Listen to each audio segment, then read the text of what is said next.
sailed for 40 days and 40 nights. 40 is like a big number, and it's one of my favorite numbers, actually. So I think 40 is really big. And there also, the time that Moses went up on Mount Sinai to receive the Ten Commandments, he was gone for 40 days and 40 nights. And then the second time after he destroyed them, he was up for 40 days and 40 nights. And then our ancestors wandered in the wilderness for 40 years. So I think the number kind of represents largesse, big, something grand.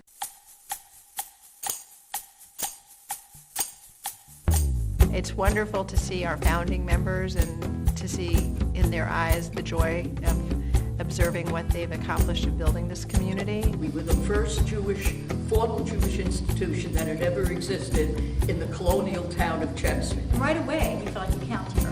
Right away, you feel like you're not just a number, but you can play an important role in this congregation if you want to. Whatever it takes to make something happen, we do it. Everybody's got a sense of humor around here. These people here are special people. It's a community that cares for each other, that it's a community that breaks boundaries between people. I really feel like it's a place where God lives. Judaism needs to be welcoming. We need to have open doors and invite people in. Shalom, shalom, shalom, shalom, shalom, shalom. For a while we were called the kissing congregation because we always kissed each other. We hugged and kissed everybody. How do you begin to describe a house of worship filled with so much warmth and intimacy that many consider it a second home? How do you tell the story of a scrappy, down-to-earth congregation where the guy or gal reading Torah might also be in charge of the landscaping? And how do you capture a place where no one really cares where you came from? It only matters where you want to go. When it comes to sharing the legacy of Congregation Shalom, the best place to start is the fall of 1967. The American Jewish community was experiencing a surge in pride following Israel's miraculous victory in the Six-Day War. And the handful of Jewish families in tiny rural Chelmsford, Massachusetts was no exception. Congregation Shalom was named for the ideal of peace. The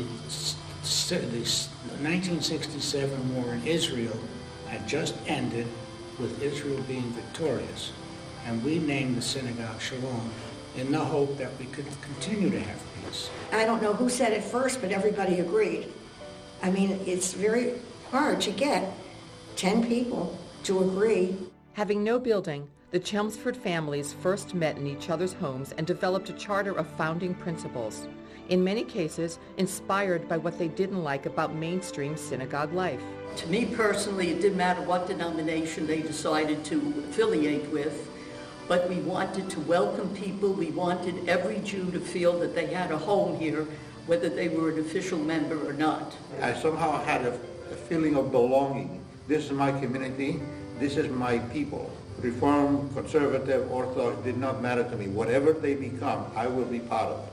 From day one, Congregation Shalom embraced the participation of interfaith couples and families and rejected the practice of issuing paid tickets for Rosh Hashanah and Yom Kippur services.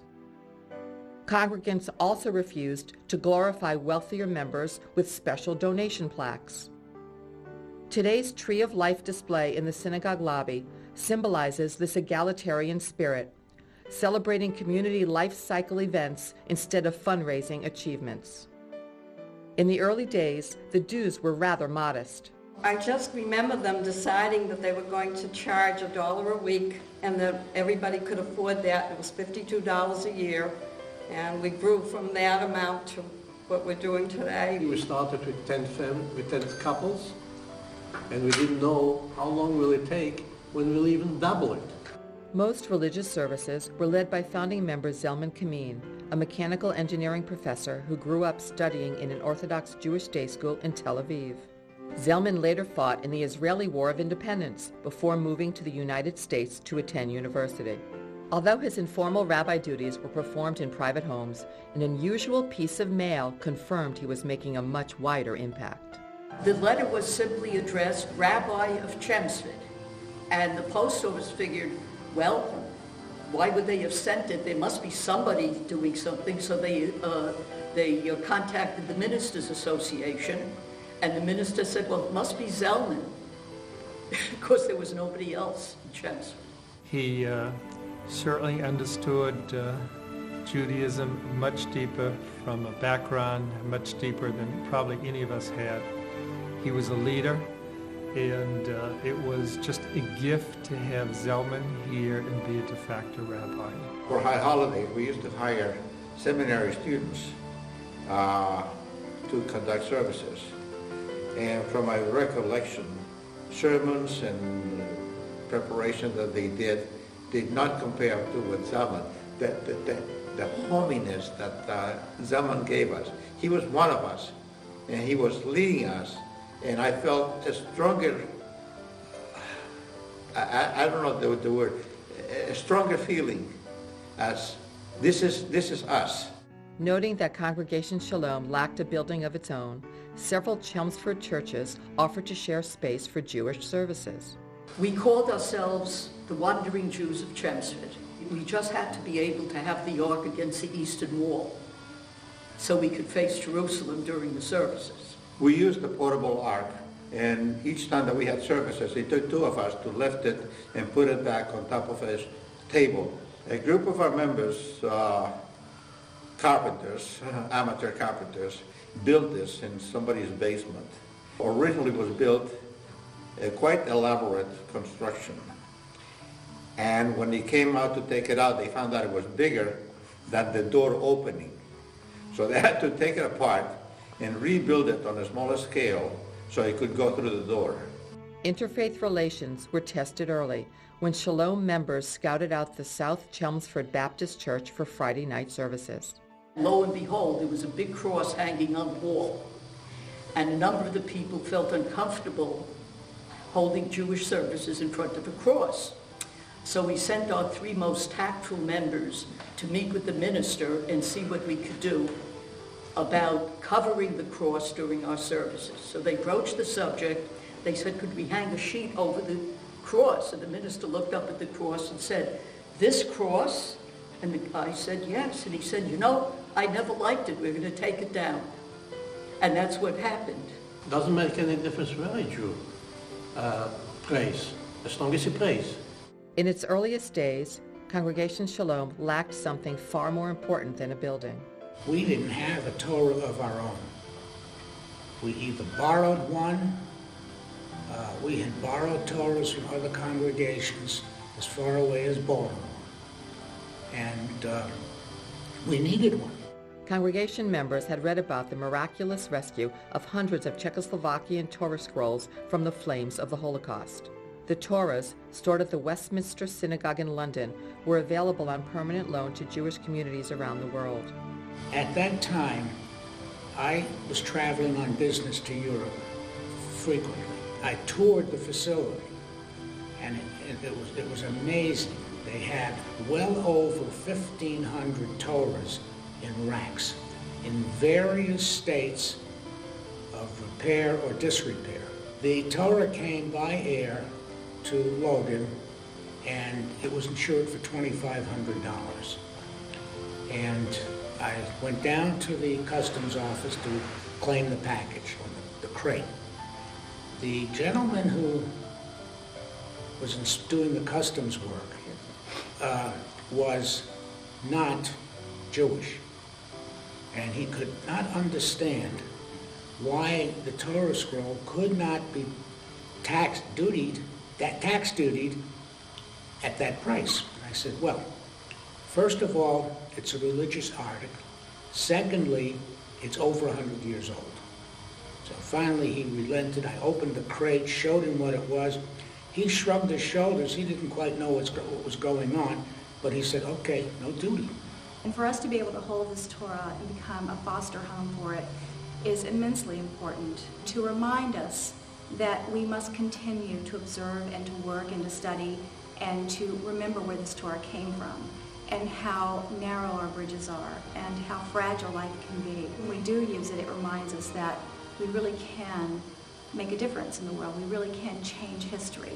With a Torah to truly call their own, the the wandering Jews of Chelmsford decided it was time to wander no more. A 4.5-acre lot owned by the Chelmsford Elks became suddenly available. The Elks had planned to build a lodge on Richardson Road, but the construction of the Harrington Elementary School across the street would prevent them from ever obtaining a liquor license. It was fortunate timing. An Elks Club without booze is like a synagogue without a Torah. My feeling is that we got the piece of land, maybe I'm superstitious, but there's an old, that it was meant to be. The first building that we built was a wooden structure, and it literally had 2 rooms. We had a 2-room shul house. We built the inside of the ark. The marble came from a synagogue on Long Island that joined with another synagogue, and they didn't know what to do with their ark. So one of the former members of that synagogue was a member of our synagogue. So he called them up and asked them, can we use it? By necessity, Congregation Shalom became the do-it-yourself synagogue. In 1974, members drove to Long Island to pick up the marble, and every imaginable task was done by volunteers. We were plumbers and electricians, and we did everything in the maintenance at that time. From the beginning, it was thought that the more volunteerism that we had, the better the place would be, because as any other organization, there was very little money along the way, and just everybody grew up with volunteering for the temple. My wife took a course in stained glass, and she came home with torn up fingers and said, "You'll love this." So I took a course in stained glass, and I did love it. So the design, my wife went into the medieval literature, found some lions that we liked. She drew the lions, and then I adopted it. While Congregation Shalom was creating its intimate 2-room shul house, it hired its first part-time rabbi, Albert Goldstein, who formerly led the majestic temple Ohabai Shalom in Brookline, Massachusetts. Though he relocated to much smaller quarters, Rabbi Goldstein was greeted with a tidal wave of warmth and spirit. It was so friendly. Everybody was happy to meet you, and you felt so welcomed and so important. To the Jews of Greater Boston, Chelmsford may as well have been in Kansas or Nebraska. Ironically, Congregation Shalom's first official wedding, celebrated with clanging cowbells, may have cemented that image. When I met Marilyn, there were 2 things that I knew I had to have a commitment to, or it wasn't going to work. One was cows, because she milked cows at the time, every Friday, Saturday, and Sunday, for a local farmer. And she told me, "Don't ever ask me to choose between you and the cows." I also knew that Marilyn had a real deep commitment to Judaism. And I had to buy into that, because I was raised Catholic. It was a great deal. Yeah. In 1976, Boston area Rabbi Terry Bard came on board part-time, succeeding Rabbi Goldstein. I was very active in the Massachusetts Board of Rabbis, as well as many other groups, and they would say, "You're where? You're going where?" As if I didn't know there were Jews in Chelmsford, was usually the response that I got. Less than a decade old, Congregation Shalom was now brimming with children, a blessing filled with logistical challenges for the school. We had to use every inch for classroom. There were classes in the kitchen. There were classes in the entranceway. Really, the only space we didn't use were the bathrooms. Anytime that there was anything else going on in the temple, there was the fridge was in there, and there were constantly people having to go in and pull out juice or pull out wine from the fridge. I was more concerned about the oven, which they ran to keep it warm. It was very difficult teaching in the kitchen because there was little space. But on the days that you wanted to do cooking, making latkes or making hamantashen, then that was great. Of course, there was teacher stress because there was noise and there was always clutter. And how could you meet with other people? I had no time or even space to meet with families, with parents. And on the other hand, it was so kinetic and so dynamic. And we had ages of kids mixing with each other in ways that they might not when they're segmented off, and therefore helping each other. It was very strong community building for the children. Amidst the chaos were some extremely memorable Purim carnivals. I went as Queen Vashti, and my older brother, because he got the first choice, was Queen Esther. And so I still remember at the end of the day when they were calling up winners, and they said the grand prize winner for the costume contest, the Rodman girls. I grabbed a couple of my half slips and we made some balloons, and they had their half slips up to here with the balloons underneath them, and they kept going like that, and they thought they looked just wonderful. Adding 3 classrooms in the early 1980s provided some temporary relief for the space crunch. However, with membership soaring and the schools bursting at the seams, the congregation would soon have to prepare itself for a major expansion. We were about 100 families, and we really couldn't fit in the building that we had. We needed a place where our expanding Seder every year could house everyone. And we needed a place where we could have receptions and dances. We like to party here.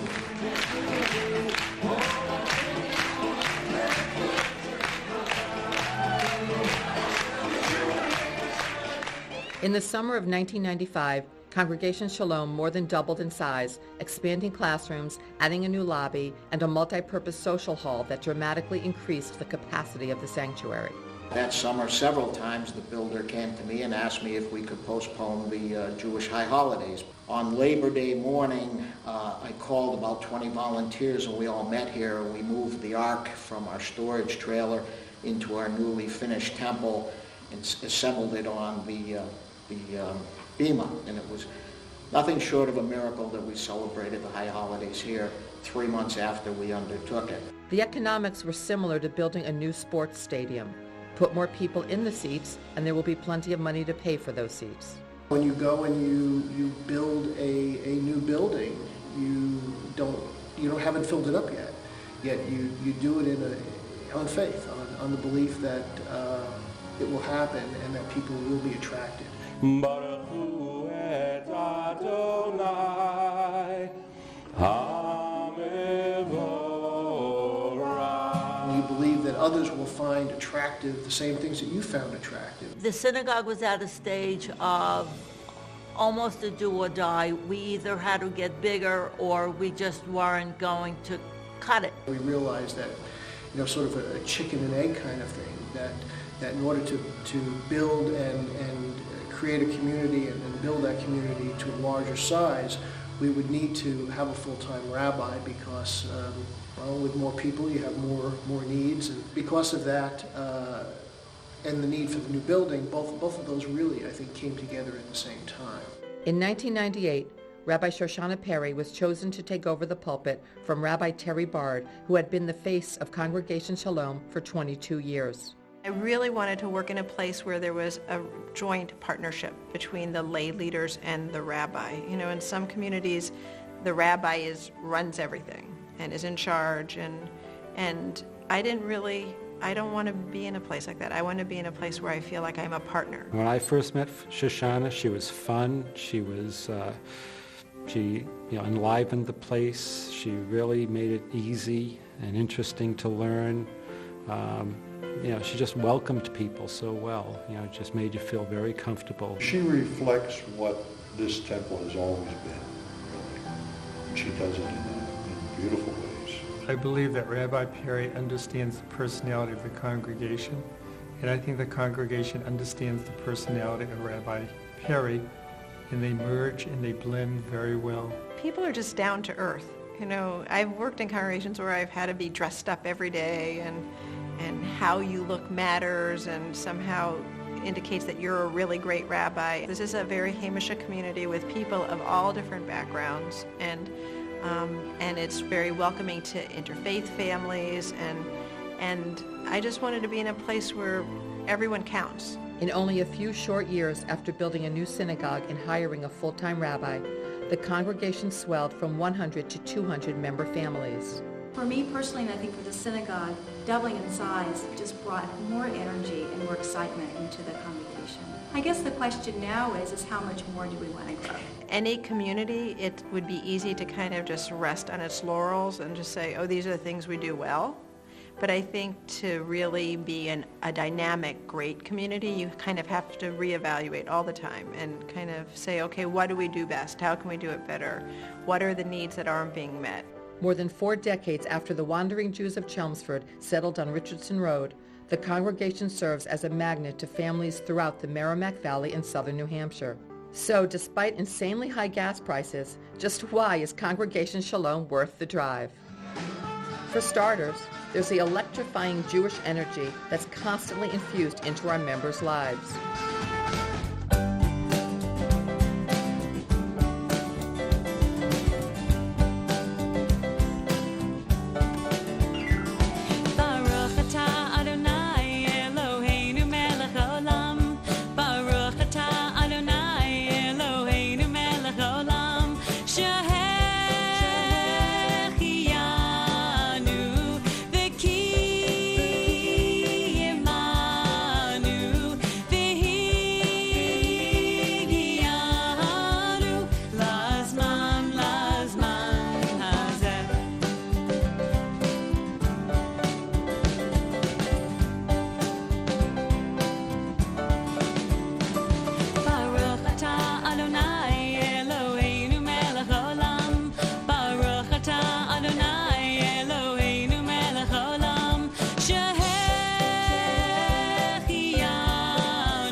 But there are also plenty of serene, introspective moments.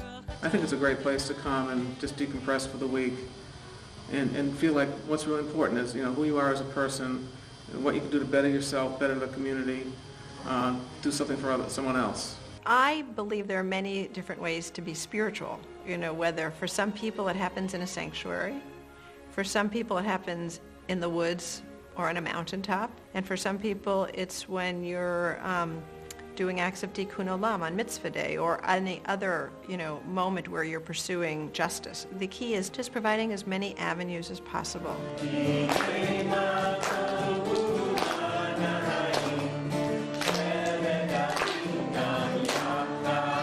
I do believe that people of all ages are spiritual, little children through a person's whole life, and that's why I emphasize talking about God with even our youngest children at Tat Shabbat.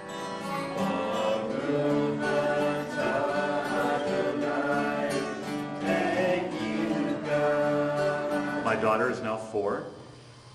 We light candles at home every Friday night, and when she finishes the prayer over the candles, instead of saying Shabbat, she says Tat Shabbat. She throws it in simply because she loves coming here so much. Feeding on this enthusiasm, Shalom's religious school hopes to inspire a lifelong love for Jewish learning. Children need to tap into God in their own way because all of us feel differently about God. All of us have our own labels or ideas about what God is capable of in our lives. And I think that if we tell children that there's only one way in which they can believe in God, then that's going to turn people off if that's not their path. God says, up here on the top, everything God says we will do. You say we will do. We will do. And we will listen. We will listen. So listening is an important part in Judaism. And every day we listen to God's voice when we say the Shema. I have a pair of 3D glasses that when one looks at them and you look into lights, whether it's candles or electric lights, every single light looks like a Jewish star. And to me, that's the whole idea of Jewish education, is I want kids to look at the world through Jewish eyes and to feel sustained by their Jewishness, to feel a sense of belonging and love for who they are. Religious school started off for me is learning about the prophets and learning about all this biblical stuff that I really didn't care that much about. And it kind of, at Congregation Shalom, is a little bit different. We care more about educating the students in a path to lead a Jewish life than caring about like little nitpicky details in the Bible like I was accustomed to before. Make no mistake about it. We care about the prophets and many of the other nitpicky details of the Bible too. But if the teens are paying attention, we must be doing something right. And emphasizing core Jewish values over memorizing facts is a key educational objective. It is no accident that the last day of school is called Mitzvah Day, a time for students and congregants of all ages to focus on tzedakah and tikkun olam, the repairing of the world. I think commitment to social action and social justice is really, I think, a central part to this community that isn't evident in every congregation. And I feel like it's the heart of the community.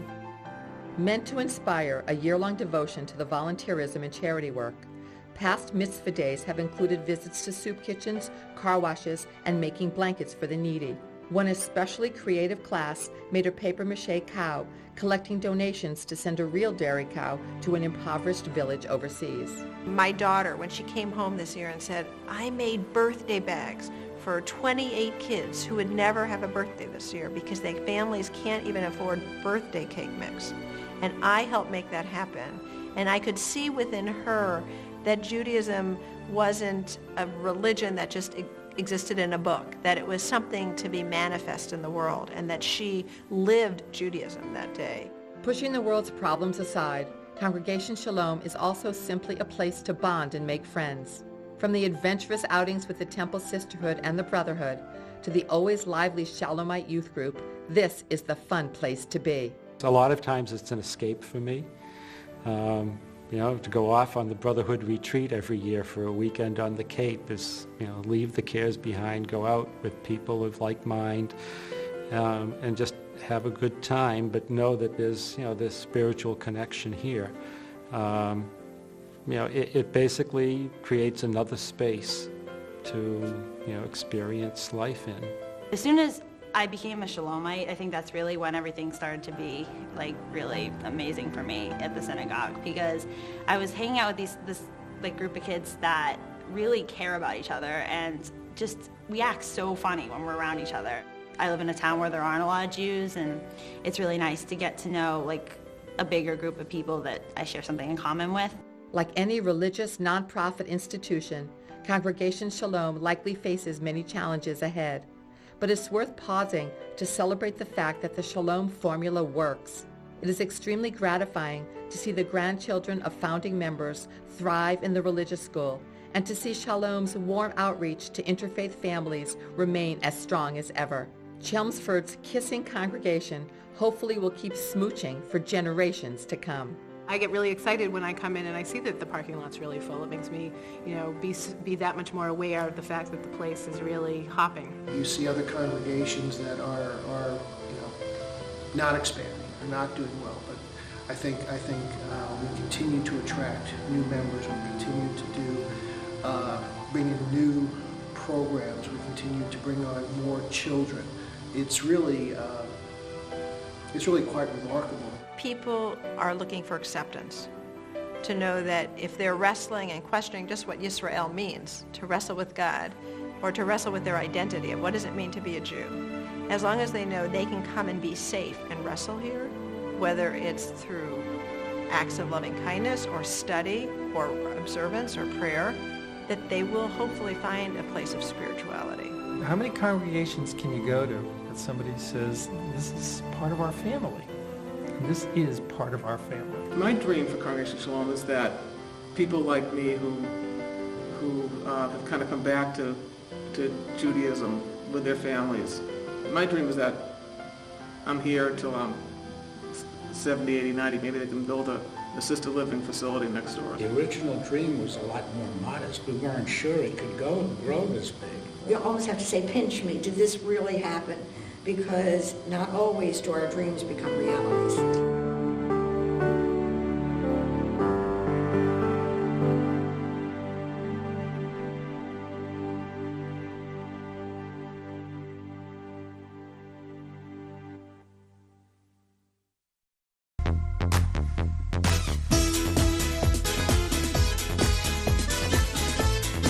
Now, were you jealous at the time that you couldn't be Esther? Like, was there any... Honestly, I was. There's no question about it. Why should he have first choice? Sure, he was older,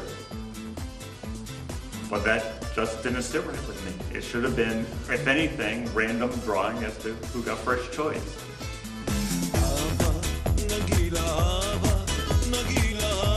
This is just a fun question, okay? If you were in charge, if you were the rabbi here, what changes would you make? Anything you'd want here to happen?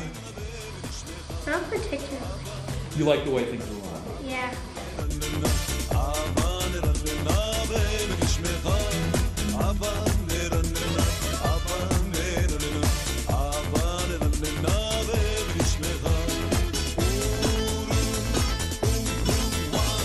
It's probably Forum Carnival Sholin. 2 years ago was my favorite youth group moment, where we're laying on the floor and it's about 1:30 in the morning, and my friend Leah Lewin looks up at the ark and she's rolling around. She goes, "Can somebody turn off the eternal light? It's burning my eyes."